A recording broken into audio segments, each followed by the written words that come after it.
Welcome to the Organic Wine Podcast.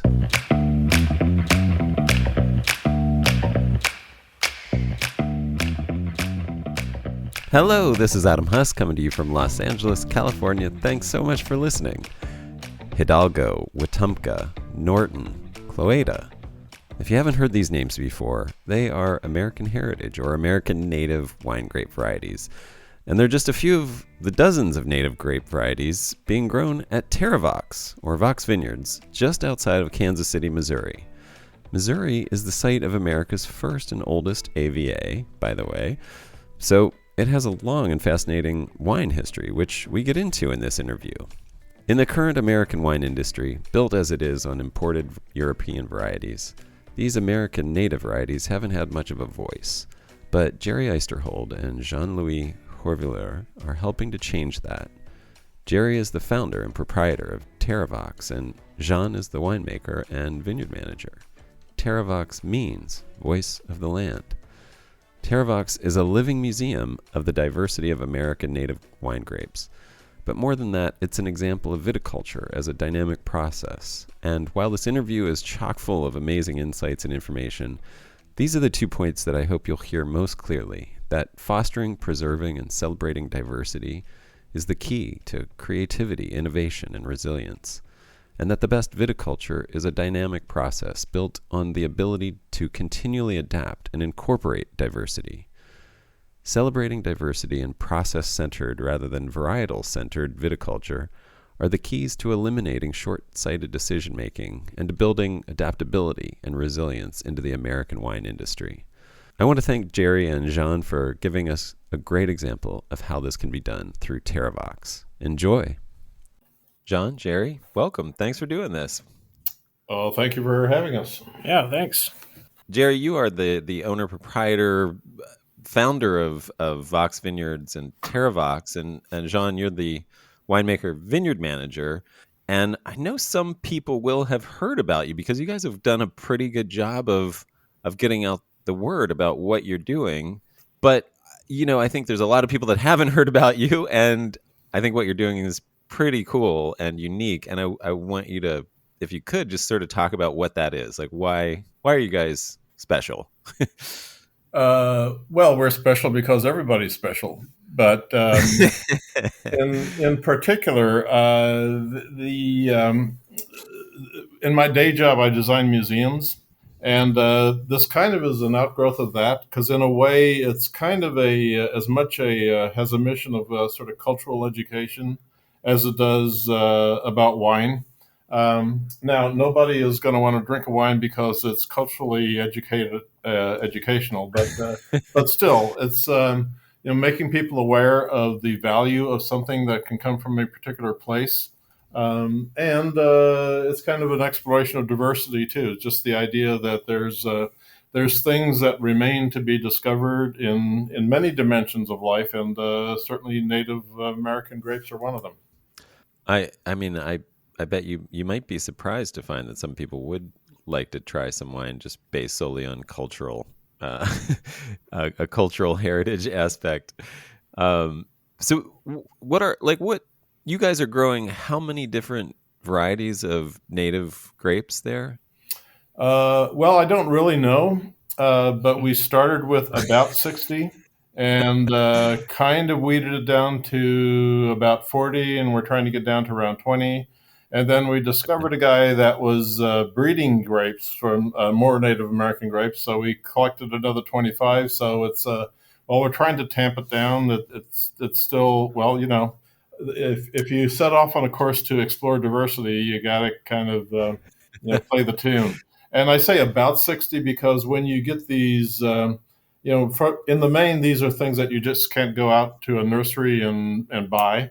There are a couple that have little pockets of fans down in Texas and whatnot, but you get a bundle of cuttings, and sometimes two different varieties sure as heck look exactly the same, and sometimes the same bundle will yield three clearly different grapes, and then you'll have a couple of things that will just pop up that you don't know where the heck they came from.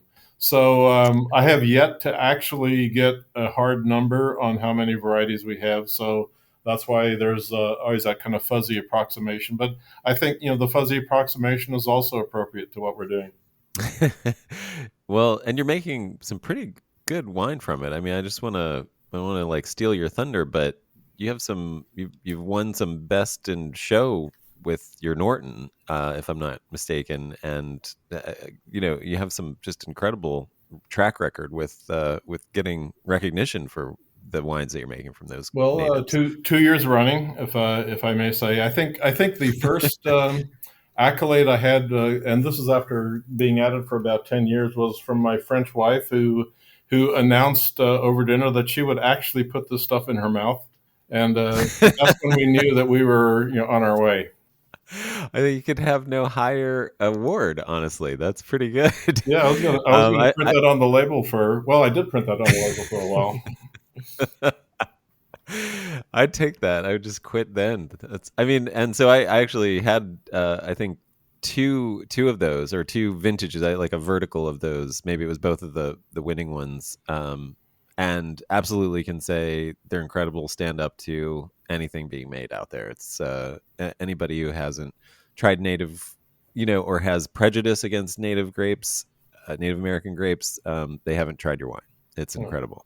And I also had your fun, sparkling sort of rosé made from America, the grape named America, which I couldn't find anywhere else, anywhere, that grape. So I don't know if you guys are the only people growing it, but I could not find it anywhere Yeah, I online, at would least. think I would say that most of the grapes that we grow here aren't found anywhere, at least commercially grown. There are a few like Norton is grown, and Yeah. Lenore and Lamanton. Some of those have there are certain vineyards here and there around the country, and frankly around the world. But yeah, it's an odd grape, and even the thing that started me on this was a book that I found that was printed back in 1913 that talked about all these grapes, and they would say, "Oh, this makes a great wine. This makes a good table grape, etc." And you know, for me, being in Missourian in the Show Me state, it's like, well, what the heck does that mean? But as to the America grape, that book, and there are several other writings from like the 1880s that would talk about the America grape, and all they would say is, "Boy, this sure is unusual, and I can't quite describe it." I mean, it tasted like sparkling grape juice to me. I mean, I don't know how else to put it. Like, does that ring true to you guys? Like Yeah, and the other, I mean, and again, where all these grapes, we're trying to find out sort of what their typicity is. So we haven't like dialed in exactly what America was, but there's one year where it kind of tasted like meat. Yeah. wild. Okay, Yeah, which this was is like, I mean, this tasted sort of like a wine that could have been used as the flavoring for grape flavored candy. It was that kind of grapiness. If I don't know if I'm yeah. Well, ringing any but bells for you guys if you've heard that. yeah, but that brings up a point that a lot of time people are doing wine tasting. They say, "Oh, this is redolent of citrus or strawberries or plums." No one hardly ever says, "Boy, this tastes like grapes." Right, exactly. I know. Well, before we get too far into this, where are you guys? Where are you located? We are located on the rolling Los Hills north of Kansas City, Missouri. And it's my understanding, I haven't traveled the whole world, that these wind deposited low soils, that the major formations are here along the Missouri River, along the Yellow River in China, and in East Germany. So And that's there's it. there's that aspect of having very deep mineral rich soil without a lot of organic matter in it, which is one of the reasons that we kind of latched onto this place to try this little experiment. And are there other vineyards around you? Are you unique in that area? Pretty much. There are others in the adjacent counties, but they're in other. I'm racking my brains, and if I have to print a retraction, I'll let you know. But I don't think there are any others that are kind of rooted in the low soils that we are in. Okay. But is there any other soil type that you can compare that to? Is it sort of like the gravelly banks of of Bordeaux kind of style, or is it? No, it's well, if you've studied your soil science, there Uh are huh. three categories of soil particle. One is clay, which is the teeny tiniest. One Uh is huh. silt, which is the mid-size. Then there's sand, and so this is all silt. It's all silt all the way down because Oh wow. these are wind deposited soils that were. So the edge of the ice sheet at from the last glaciation was basically where the Missouri River is today, Uh huh. because that's where all the meltwater was, finding its way down to the Mississippi. So as the ice sheet retreated, it left there was this bare, unvegetated, pulverized stuff that the glacier had ground down, and the wind would pick it up because it wasn't held down by anything. There would be trees though growing where the river had been flowing because they had years to establish. So the trees would act as a windbreak and kind of drop out the soil particles, and you'd have deeper deposits of larger silt particles right by the river, and then it gets thinner and thinner and finer as it goes across the county into the next county. Interesting. So Okay. it's Yeah. basically sorted stuff. Most like silt loams is a mix of clay and silt and sand. We have been sorted through a fine sieve. That's fascinating. But Missouri has a pretty long. a lot of people don't know this, but Missouri has a pretty long wine history. Are you, a buff when it comes to Missouri wine history? Can you Is talk he a about that at buff? all? Of course he is. Yeah, that's the other thing because uh, there's there are books that are published about the German heritage in the Midwest, and the Germans in particular. Not, I mean, well, yeah, I guess I am kind of tooting the horn. They had a particular long view of things, and they were very systematic in their approach to many things in life. To a fault sometimes, but whatever. Right. So, like researching the guys and they were all guys that. Oh, I don't know. I mean, the Missouri State entomologist is the person that worked with Emile Planchon to identify the phylloxera bug and what it was, and Wow. and established that it was the cause of killing the vines in Europe. There's others that were sending the rootstock over to Europe. There's others that were breeding grapes, some of which we have here, and some of the vines we have from the vineyards that these people established. Others Wow. went on to found the systematic school of viticulture at Davis, and yeah, so on and so forth. So I mean, there's a whole raft of pioneers. There's about a half a dozen that have grapes named after them that were bred by this guy named Thomas Volney Munson, whose Right. book I read, who's kind of credited with figuring out how to say the vines of Europe, the vitifera vines, from the phylloxera pest. Right. And what isn't Missouri the place of the first AVA in America? Yeah, Augusta, Missouri, which is where we got some of these old vines. That's amazing. I love that. um, well, yeah, I mean, you just sort of tapped into it, but maybe both of you can sort of talk a little bit more about your own sort of personal backgrounds and philosophies that brought you here. I mean, obviously, founding this, you brought up your museum history and having read Munson's book. I mean, feel free to flesh that out, and then Jean, if you want to sort of talk about your role and how you ended up there as well, that'd be great. Okay. Well, I'll yeah. As I said, I design museums and spent a lot of time in old bookstores. And the stumbling across this book that Munson wrote was quite accidental. And just reading it, and in it he described, and this is another reason for being in Missouri. There were 31 genuses of grapes that he identified on the planet, of which 27 of them grow in the Midwest. So we have more genetic diversity here because we're the overlap of the plains, the glaciated areas, the woodlands, the Mississippi Delta, the Ozark Highlands. So there's all these ecozones that merge or abut one another here. So for freshwater fishes, songbirds, and grapevines, this is kind of where you want to go if you want to like touch on on the vast diversity of all these lineages. And Mm. buying that book, it was purely a question of, well, I wonder what that's all about. And then following out the consequences, I sometimes say, and I'm not sure if this is appropriate for your podcast audience, that if, probably if I'd fallen into, I don't know, drugs or gambling, it would have been a lot cheaper in the long run. But here we are. And now I can't afford any of the other vices because I'm kind of committed to this one. Well, what was your where did you get this value of diversity? Why is that part of your life? Gee,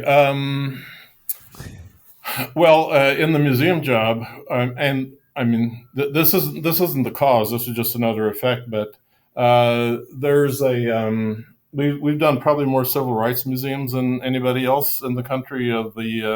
There was a HuffPost article about 6 civil rights museums that every American should see, and I did 4 of them. And one of our Wow. associates did the 5th one, and the 6th was done by a competitor who convinced them that we couldn't possibly have any more ideas. But really, it's the whole idea of diversity and exit. I won't go too far into history, but John Stuart Mill, is one of the philosophers that's credited with informing the founding fathers about liberty and do what you will, but don't harm anyone else. Was sort of the second Hmm. chapter of his treatise. The third chapter was a celebration of eccentricity. And it said Ah. that all creativity and has to come out of individual eccentricities. So you got to. I mean, if you're going to progress and move forward, it can't come from the canonical mass. It has to come from around the edges. Mm. So Yeah, there's that's very an imperative there to do that in all walks, not just the wines. But the wines is kind of a low threshold. It's a more fun way to do it than lecturing someone on affirmative exactly. whatever. Yeah, yeah, it's true. And it's funny that Mill's not often quoted for the celebration of eccentricity, but that sounds really fascinating. I want to Yeah, learn more well, about that. Now greatest that hits and that all happened. that. They kind of forget the next chapter. Yeah, yeah. So John, I don't know, he bumped in. Well, let's see. We we bumped into Clark Smith, who I don't know how far he will come up in this conversation, and as kind of a consultant, and Clark bumped into John, and John said, "Well, he Yeah, came so up here." yeah, I was at a wine symposium actually in Texas, and this was my second one.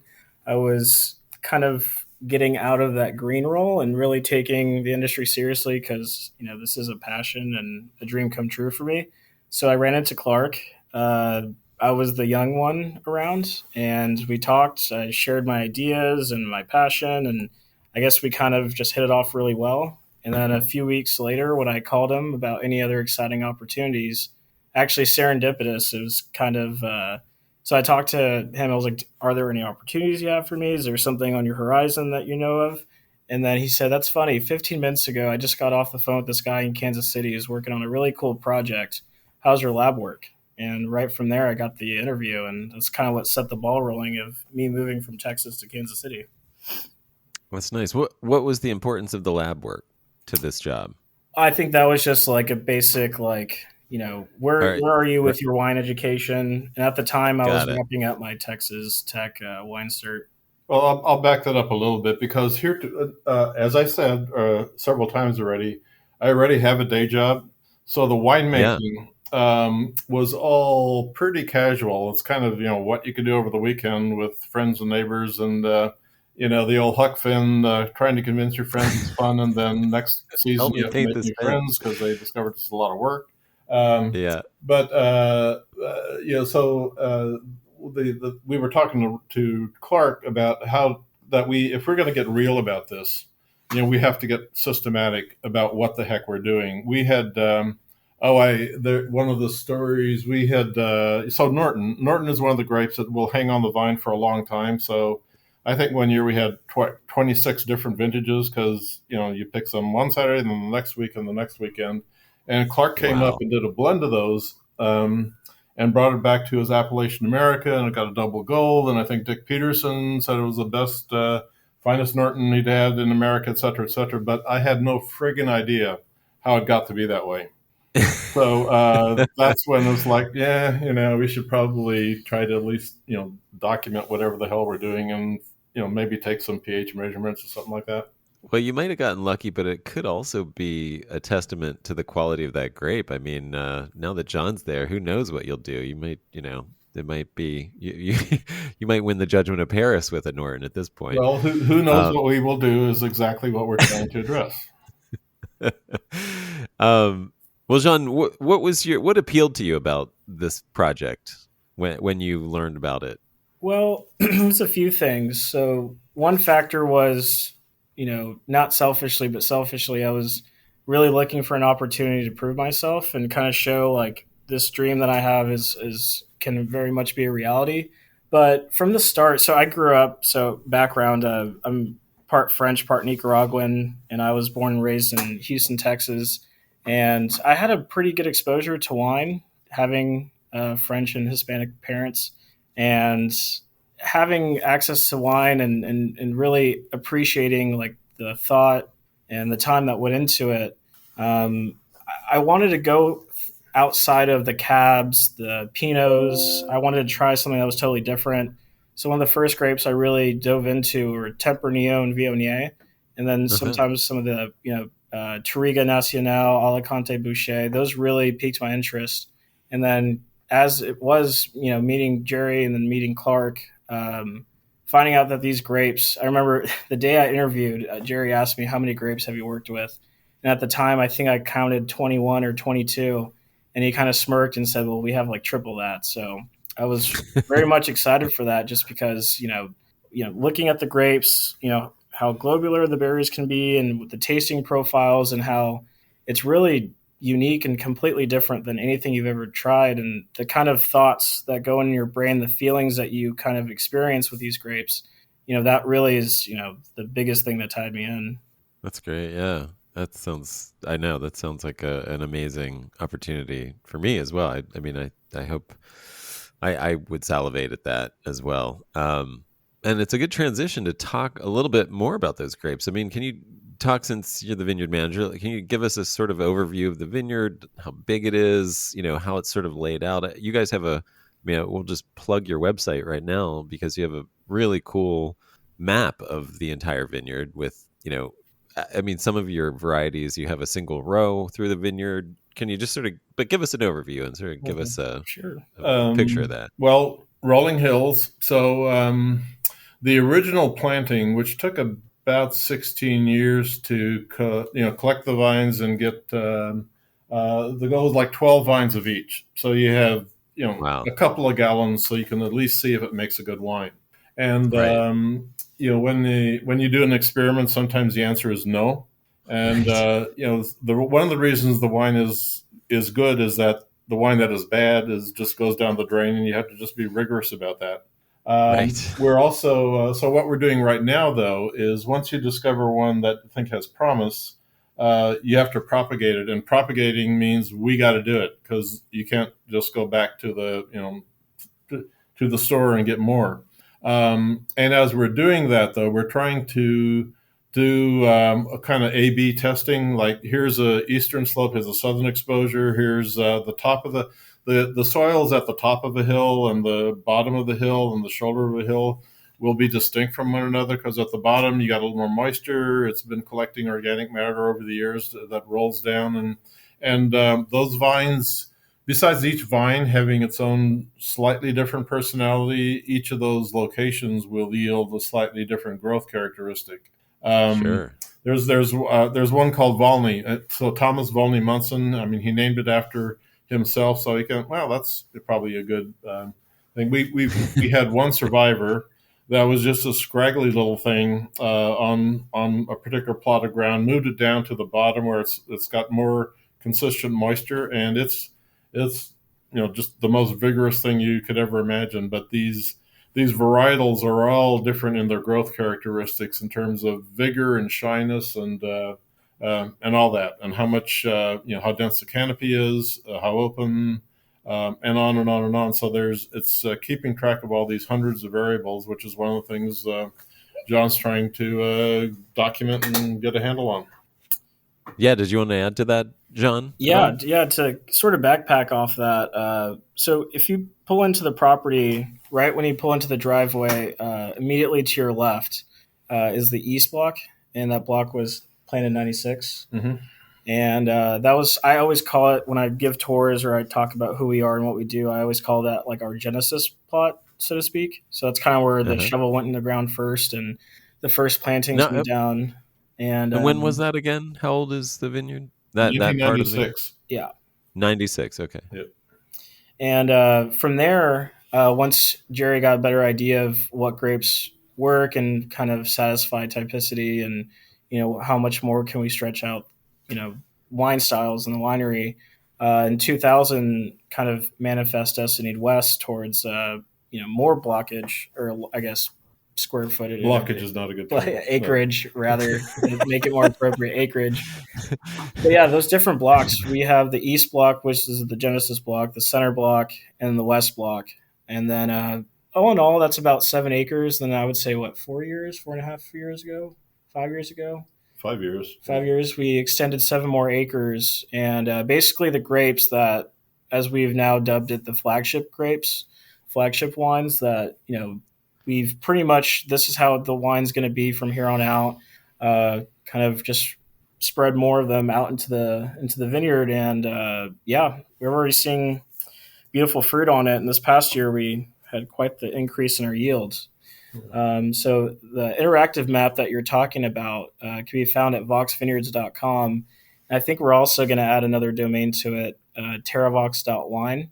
And that's pretty much that brings up that quick question I was thinking of, which was I've been using Vox Vineyards or TerraVox interchangeably, and TerraVox meaning the voice of the land, and obviously the vineyard itself is speaking Vox Vineyards. Is there a difference between those two things? Is one the wine label and one? There isn't, but we had one of my compatriots from the Art Institute come up and kind of, just to kind of do an assessment of how we're presenting ourselves. He said basically that we were just confusing people. They are interchangeable, so we're going to land on TerraVox because that's a little bit more descriptive than just Vox Vineyards. Right. And try to use that consistently in the website and the email addresses and all that stuff. The one will still alias over to the other because we had been using Vox Vineyards because that's kind of what we started with. But we will eventually figure out and try to get our act together. No, that's fine. I wasn't. Well, I guess I was confused, but not in any way that prevented me from enjoying what I was seeing. Well. And tasting. Speaking of which, the vines. What are you guys finding? I have a question first of all. So with all of these native grapes that people have never heard of before, you must get some interesting interactions with wine drinkers. And I'm wondering if you have any stories or even just what are some of the most common questions that you guys get that you have to field on a regular basis? Oh man, there's so many. I often find myself telling people that, it's not really polite to sound so damn surprised. Yes. It's funny. That's a good one. I've actually been in that position of being like, wow, this is actually really good. And they're like, yeah, thanks. That's funny. Yeah. But do you guys do tastings there as well? I mean, people. Yeah, we have 2 locations. So we on site at the estate, so by appointment only. But we certainly wouldn't want to shoo anybody away if they showed up. We have a tasting room overlooking the vineyard, and then we also have another one that we've partnered up with Green Farm Creamery, located in Weston, which is just a short 15-minute drive from here. And those are the 2 prime locations to really get the exposure to what we're doing here. And do you find people come and just right off the bat they're like, wait, you don't have Cabernet, or you don't have, you don't have something that they're familiar with, and you have to sort of do an education thing right up front? Yeah, there's a few things like whether I'm off-site or on-site, I've done a few things like I try not to use the word this is like a cab, this is like a Pinot, and Right. more of like I talk about who we are, what we do, and what kind of makes us unique, and kind of talk about the rarity of these grapes and how wonderful of a story this is.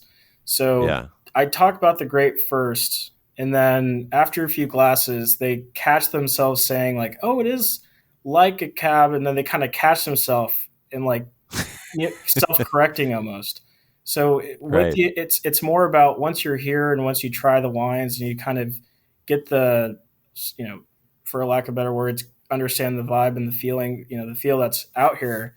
Really, that's when the message kind of hits home. Yeah, but you're right that educating is something that's really important. Well, it's critical because well, I mean, because people need to understand. Basically the conversation we've had for however long. They need to get that in 5 minutes to understand Right. why this is different and unique and important.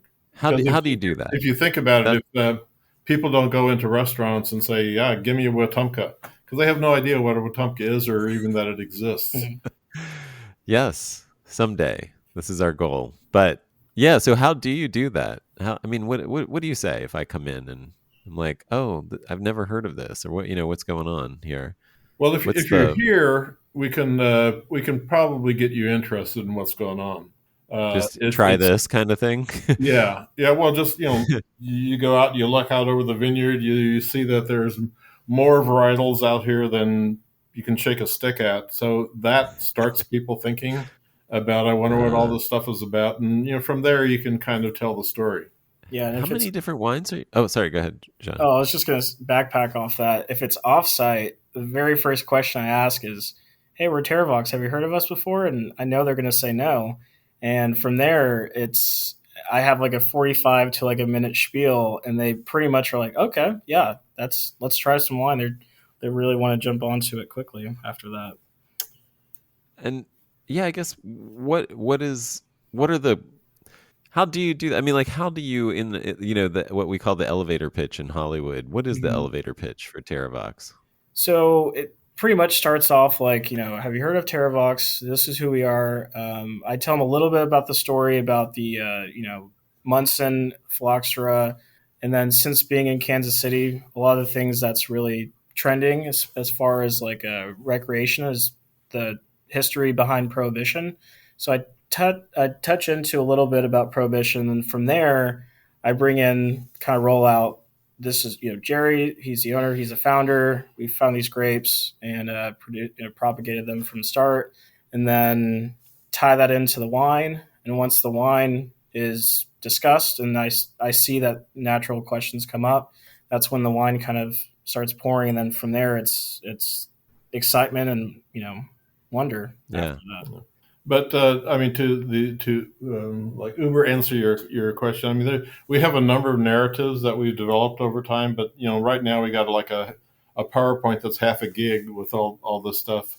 So you test Got it. out the cultural history, you test out the locality, you test out the diversity, you test out the food and wine connection, or just being out here in the Missouri sun and see where their eyes glaze over, or where where they have a little gleam in their eye where they start to get interested in it.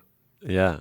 And do you have? I mean, we talked about this before we started recording, but a little bit about how careful you have to be with the language that you use. Can you talk a little bit about that? Just how do you keep from being referential to something that you are trying to be distinct Yeah. from? Well, I think the main, or one of the main things, is the whole confusion. Well, they need to understand that this is that there are three basic tracks for growing wine grapes. One is the vinifera, and most people have no idea that there's vinifera, and then there's other stuff. So that's one. Right. And then the other is most of the hybrids that are grown in other Missouri vineyards are the Vidal and Chamberson and things like that, and trying to keep the language, be very careful to use hybrids for those guys, and American heritage for what we're doing, because they are direct producers. But people don't really understand what direct producers means. They have all been bred from a variety of strains, so technically they're hybrids, but we just don't want to use that language because we just need to make those three categories clear, because that defines by default, what our lane is versus the other lanes. Right. Yeah, that makes sense. Well, what's working for you guys? What are you finding in the vineyard and in the winery that you're loving and that you're building more of, you're planting more of? So my first year here, I was kind of trying to calibrate exactly like, what would Munson say about these grapes? How would he like to see these turn into wine form? What styles of wine? And after, thinking and pondering and trying wines, one of my favorite examples was Hidalgo. Before it Okay. was made in, amber style or just straight up dry with no MLF. We tried MLF and we loved it. It makes a great standalone single varietal. It makes a great, example of the Chateau, which is a two wine blend. After talking about typicity, after we figured out that MLF was an answer, then we kind of it's not so much like granular. We want to change the yeast up dramatically. We really like what the previous winemakers and the choices I've made. We really like that parameter, so to speak. Uh-huh. So like that's one example, I suppose. Okay. And then I mean, Norton, Wetumka's obviously. Oh yeah, Sorry, go ahead. yeah. So Norton, that's another example. Or actually, you want to talk about Wetumka? Wetumka is a grape that when it's ripening out in the vineyard, the whole world smells of elderberry flowers. So it's incredibly Oh, aromatic. wow. Yeah. It shatters really easily, though. So when it's ripe, you better get out there and get it, or it's gone. And it's very, very pulpy. We had one of those bladder presses in the farmer iteration where you put that stuff in there, you turn on the bladder, and then you have to like back up 50 feet because everything around will be squirted full of stuff. So I mean, there's reasons that some of these grapes are just pains in the asses, and maybe that explains something about their limited. But that grape has enough. So one of the tricks is to figure out how to capture those aromatics as well as possible. And the other we discovered, and this was, I think, Clark's suggestion, that it has enough sort of structure and acid to withstand fortification. So we're making a white port out of it. That is, that's the one that you put that in front of people and it gets their attention because they just never had anything like it. That sounds incredible. Yeah.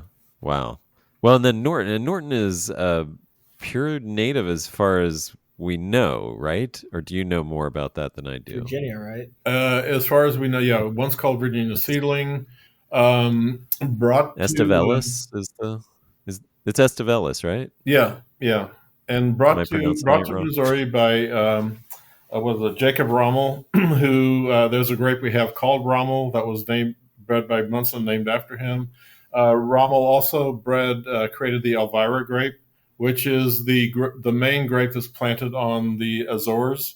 Oh, okay. Which is a side story. We're kind of thinking we might want to go out there and visit them, but that was kind of a digression. So we go back to Norton because we have enough of that to play with.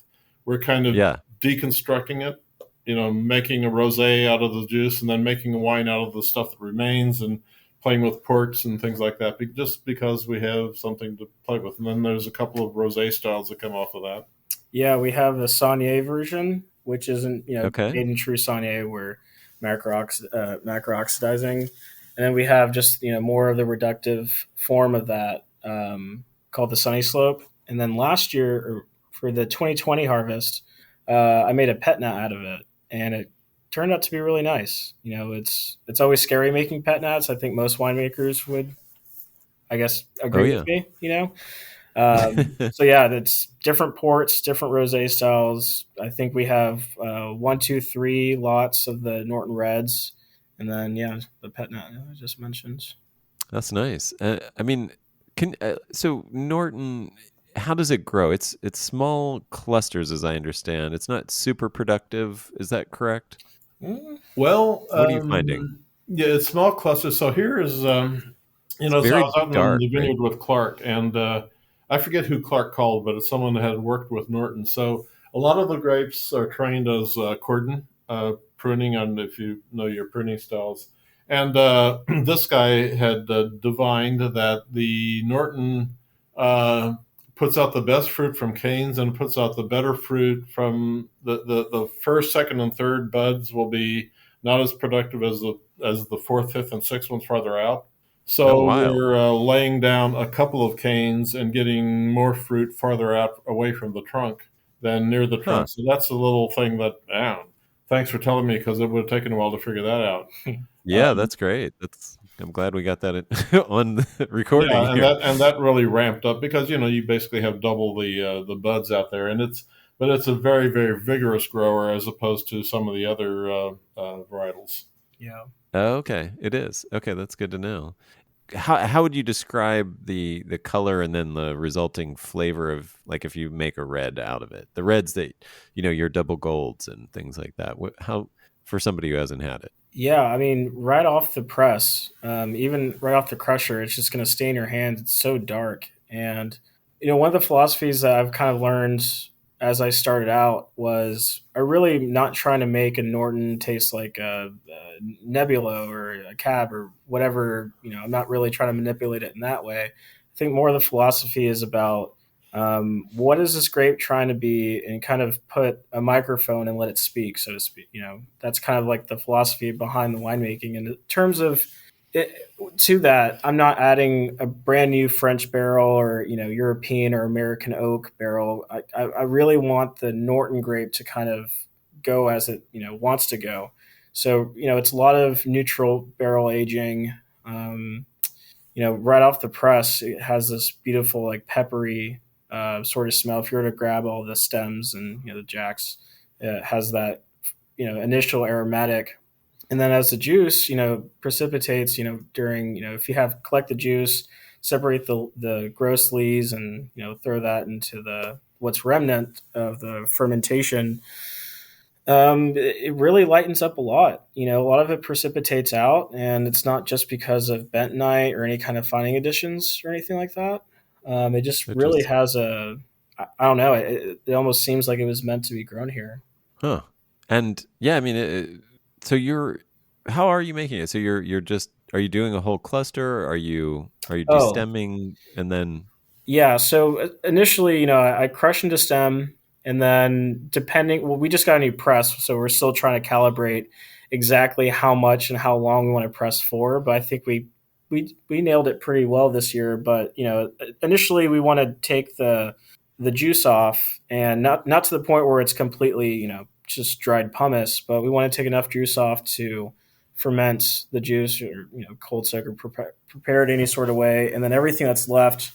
Or if we just want to ferment on the skins, I really like doing open bin fermentations with keeping a nice blanket or some kind of fly preventing blanket underneath the bins, and then the fermentations last from anywhere in general about 1 to 2 weeks, and then after that play with a lot of green chips with the fermentation, and then after we press seeking out the MLF, and then pretty much barrel aging. And what we found with Norton is, as I talked about the barrels, but it really likes its time in barrels, and it really likes its time in bottles as well. So we uncovered some of the wines from 2014, 2015, 2016. We try to revisit those, as often as we can. And, they surprise us. They change so much. I mean, that's the whole thing, right? Wine's a living, breathing thing. So, Yeah. That's does that answer your Norton question? Yeah. I think so.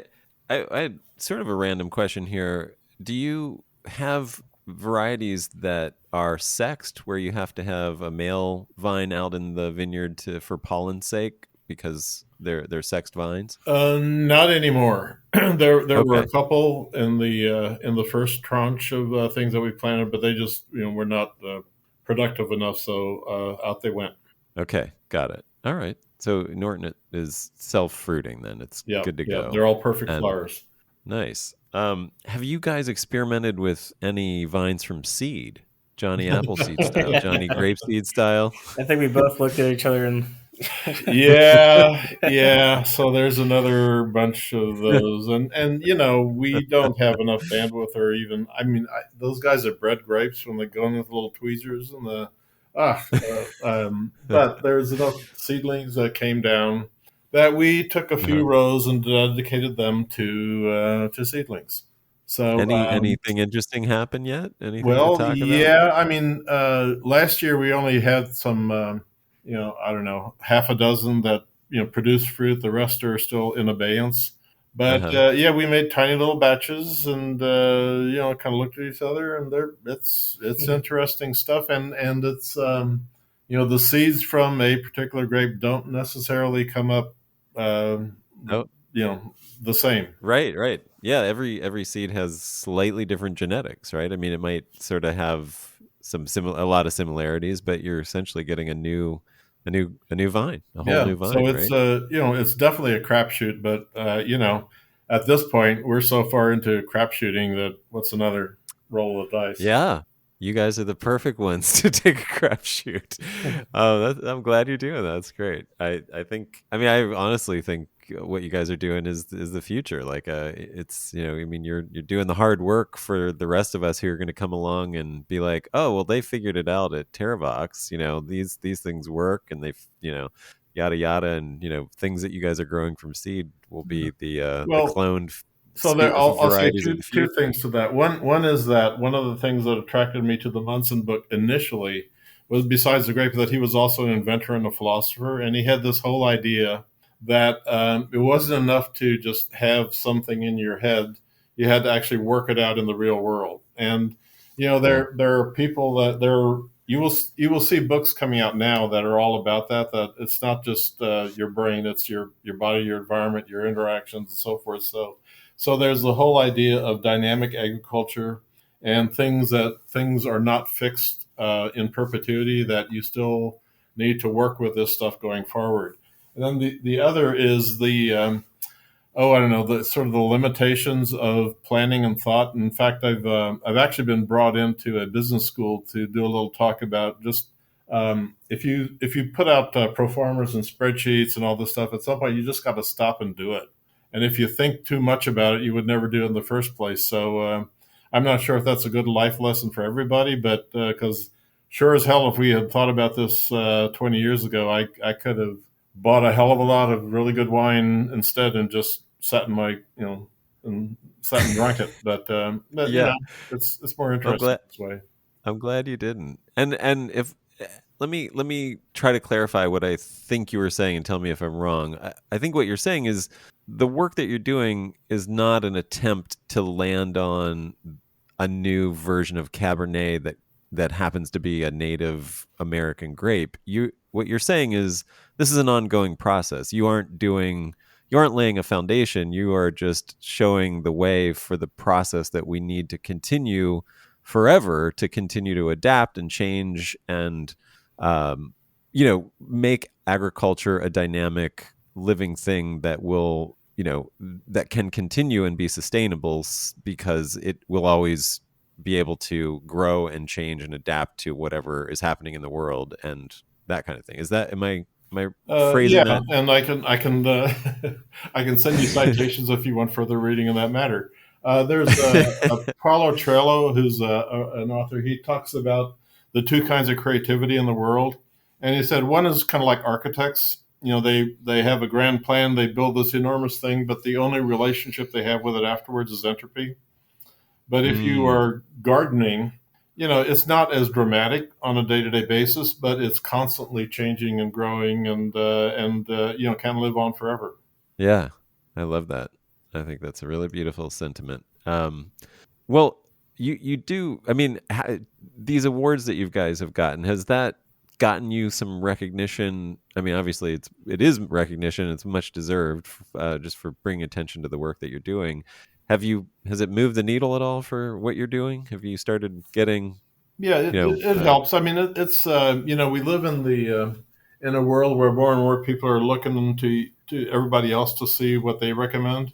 So if you get that affirmation, it kind of tells people that it's okay to try this. Hmm. right, gives them permission to experiment. Do you find that people's palates are broadening? I mean, they're in Missouri. What's the vibe like? Are people stuck in, a sort of traditional Eurocentric wine thinking I way, or we posit this. We haven't had a $200,000 systemic market survey to validate it, but we reason that younger audiences have not quite ossified their taste, and there's a lot more exploration going on at that end of the bell curve, or actually the dumbbell. At the other end, there's an older audience who's been there, done that. They've gone through the cabs, and they are some of them are interested in maybe trying something that they haven't had before. So it's a little bit at both ends. gotcha? Oh, that's fun. Yeah, I was going to ask. That was going to be my next question, of like what your audience was. Who are you finding is embracing what you're doing more readily?